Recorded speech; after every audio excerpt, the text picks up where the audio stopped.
முத்தான 4 பலன் கேட்க வேண்டாமா? கேட்கணும். கடந்த 11 நவம்பர் 2025க்கு முன்னாடி பணம் ஏதோ ஒரு வகையில் வராமல் இருந்தது, அடப்பட்டு இருந்தது. மனைவி தாலி கூட அப்போ தான் அடமானத்துக்கு போச்சு. 11 நவம்பர் 2025க்கு அப்புறமா ஓரளவுக்கு 11 நவம்பர் 2025க்கு அப்புறமா எந்த நகையும் அடமானத்துக்கு போகாமல் ஏதோ ஒரு வகையில் ரொட்டேஷனில் பணம் வந்துக்கிட்டு தான் இருக்குது. அது 11 நவம்பர் 2025 முதல் 11 மார்ச் 2026 வரையிலும். பிறகு 23 பிப்ரவரி 2026க்கு அப்புறமா காது மூக்கு தொண்டையில் உள்ள பிரச்சனை மெல்ல மெல்லமாக குறையுது.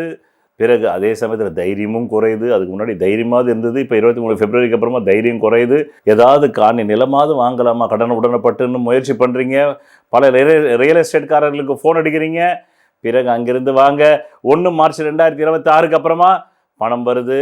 எதிர் பாலினம் மூலமா, மனைவி மூலமா, காதலன் மூலமா, காதலி மூலமா, திருமணம் கடந்த உறவின் மூலமா கூட வருது. ஆண் பெண்களுக்கு 6ன்ற தொகை 6000, 60,000, 6 லட்சம், இன்னும் சில பேருக்கு 60 லட்சம். அந்த ஜாதகத்தோட வெயிட்டேஜ் என்ற பூர்வ புண்ணியத்துக்கு ஏற்ப வருகிறது.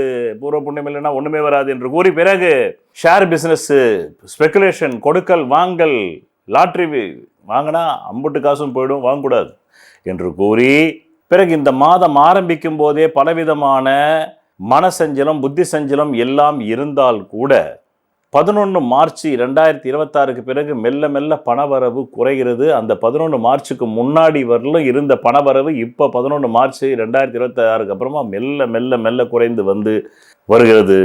தேவைக்கு ஏற்பவே பணம் வருவதில்லை.